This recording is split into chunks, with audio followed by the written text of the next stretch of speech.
everyday thing. It's an everyday thing. It's an everyday thing when you let your nuts hang. Story time, y'all. It's been a minute since some of y'all have seen my face. Some of y'all might know me, some of y'all might not. And for the people that don't know me, yes, I do share a baby with Self-Made QT. And yes, I am back on TikTok and with all the stuff that was going on. I'm here to give y'all that story time. Some of y'all wanted to know the real, so I'm here to give y'all that real. Some of the clips that y'all was seeing of me talking, I'm be honest. I was not being honest. I was covering. We broke up in like February, the beginning of this year. And we were co-parenting. I mean, it was going okay, but it wasn't going too good because he wasn't seeing Naomi as much because of me. At that time, I had an immature mindset. You know, I would be going to my mom asking her, like, should I let Naomi go with him? And it was just like, looking back at it now, why would I do something like that? Why would I be asking my mom, and I'm the mother? I don't know, but I was so lost then. I was very, very lost. But yes, I would be asking my mom, dad, knowing that she already do not care for this person, you know, she's gonna say something negative. Like, no, I don't trust him. Things that she would be saying made me not trust him, just all of that. And me, I fell for it. Being a fool, and with her being my only parent, like, I was being a fool. I was listening to my mother, thinking that she had my best interest. Like, oh, a mother is always right. That's what I was thinking. Whole time, no, she was not right. She was not right about anything that she was telling me. Whole time, she was my biggest downfall and the reason why I got put in handcuffs in the first place. He wasn't seeing Naomi as much. That's when he filed for what he filed for. I didn't know how the 50-50 thing goes. You know, I should have talked to him about it, but I didn't. You know, I went to my mama instead, and with that, like I said again, when a person don't care for somebody, they're gonna do what? Try everything to ruin them and speak negative about them. So with that being said, my mom put things into my head on what to do, on how to go about it.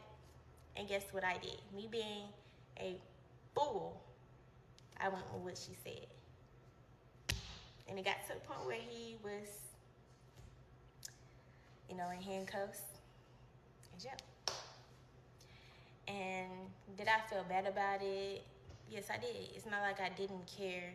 I felt very bad about it because it was just like, what am I doing? Like, this, I was just thinking, like, this is not me. Like, what am I doing here? Like, he just want to be a dad. Why am I listening to my mother? Like, what is wrong with me? But then again, I started back listening to my mama a lot more because I'm under her roof, you know, living with her. So I'm trying to, you know, go along with what she say. I'm respecting her, stuff like that. She'll get mad after court days. Y'all don't get it. After court, I used to have to deal with so much. Like, it was never a good day when it comes to my mother. Like, never. Like, it was always something. Like, I feel like I was so stressed out. Like, I was losing myself, y'all. Even though she'll help here and there with Naomi, I feel like I wasn't getting the help that I really, really needed.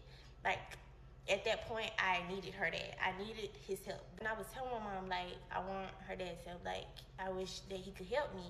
And she'll be having something negative say, oh, you got our help, you don't need him. Whole time, yes, I do.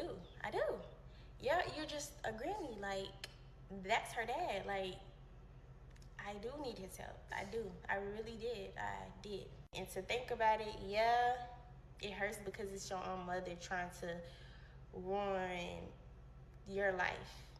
And she should have wanted better for Naomi, her being the grandmother. And then me being your daughter, you should want to tell me the right things, not the things to make my life even worse, because that's what it got to. I was in handcuffs. I was in jail. I was having to go through all of that just because I'm listening to my mother, thinking that she was giving me the best advice ever. No, it was not the best advice ever. It was the worst advice.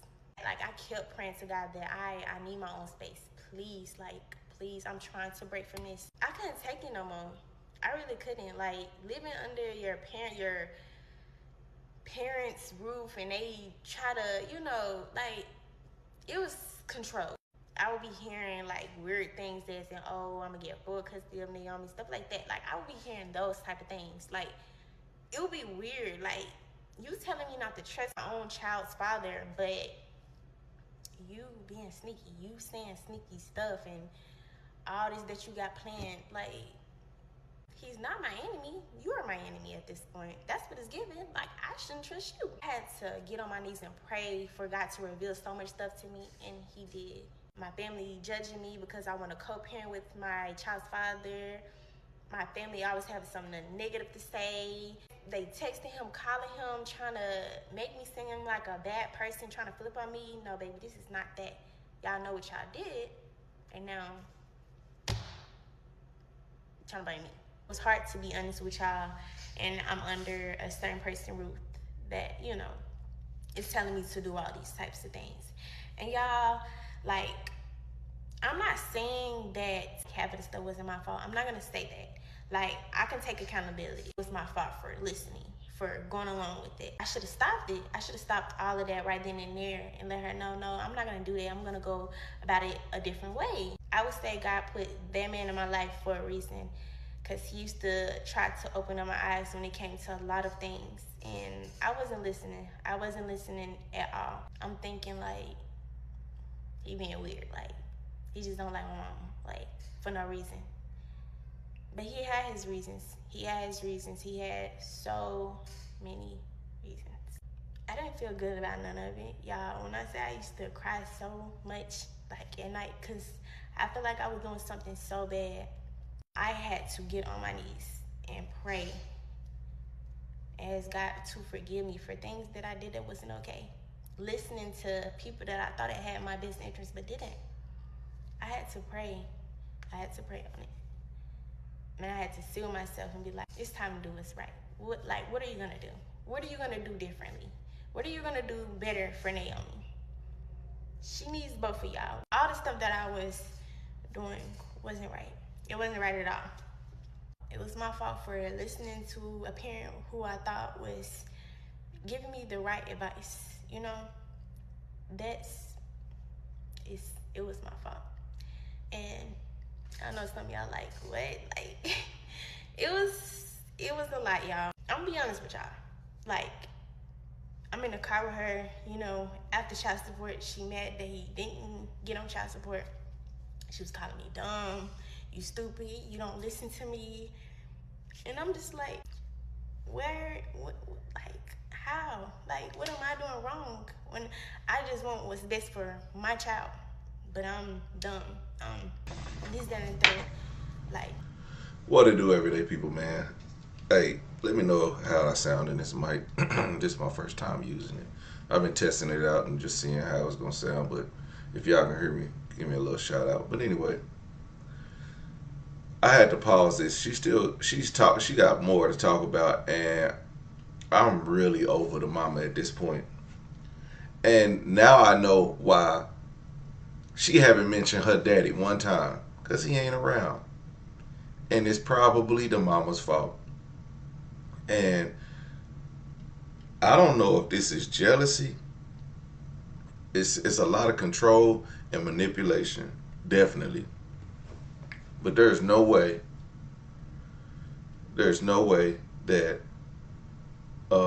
this mother, should be that hell bent on separating the father of her granddaughter. And that's crazy. You know, and I've seen it so many times. And I've seen families just not step in. Sometimes families just won't step in when they know their daughter is acting her ass. Some people, it sound like I'm in a phone booth. I gotta fix it. This thing gotta testing, looking at. I hope it's even loud enough, because it, you know, depending on like what I do, like I can adjust my levels, and then it'd be too loud and I could hear like every little, like you can hear everything, like the mouse and mouse pad, all that shit. But yeah, again, this girl, her mom is really a detriment to her growth. She'll never grow as long as she's around her mom, and the fact that when she was living in her mom's home, when she was living in her mom's home, that was more reason to be like, you know, she couldn't really speak out against her mom living in her home, because then her mom could put her out, and if she wasn't on her feet, and that right there is another thing, that we always putting our kids out. You know, sometimes our kids can be assholes. Sometimes our kids don't listen.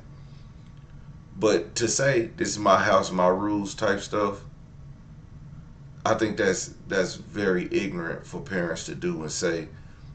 And we don't need to let our kids live in our house till 30, but 25 seems like a good number. 25 seems like a good number to let your kids live in the house. Even at 28, that gives them 10 years. You should be on your stuff big enough to let your kid, and you don't have to have them pay all the bills, but maybe, you know, tell them to give you 200 a month and put that to the side. You put that to the side for them. You know, after 4 or 5 years, that 200 a month then made it to thousands, you know, and they got them a little cushion. It ain't a lot, but you would hope that they getting a job and going to work and saving their own money, you know, so they can, you know, get on their own feet. Let's check out with my everyday people on Twitch. What's up, Kenzen 0707? She's actually a avid watcher on the Everyday PJ on YouTube. A minute with me, she says, I can never be jealous of my daughter. Honey Mama says, Mom needed to learn to let her grow and be a mom. A minute with me, she says, my parents had an open door policy. If we ever needed to stay there, we could and did. And guess who took care of them when they were old and sick? Us. And we did so willingly and gladly. I agree. I agree. You know, I always had an open door policy at my mom's house. And when I needed her, I was able to live there and save my money and stack up, and I did well. But I also helped my mom out tremendously, because my father's passed on. But you know what he did? My father, and this is important. My father taught me to take care of my mother. My father taught me to take care of myself and my home. But when he was gone, he know damn well that his wife is still taken care of, you know? So, and that's what I didn't get from this video, is this girl is missing her dad. I mean, she's not missing him, but I'm pretty sure the mom, as much as the mom tried to keep her baby daddy out of her kid's life, I'm pretty sure she did the same for the daddy.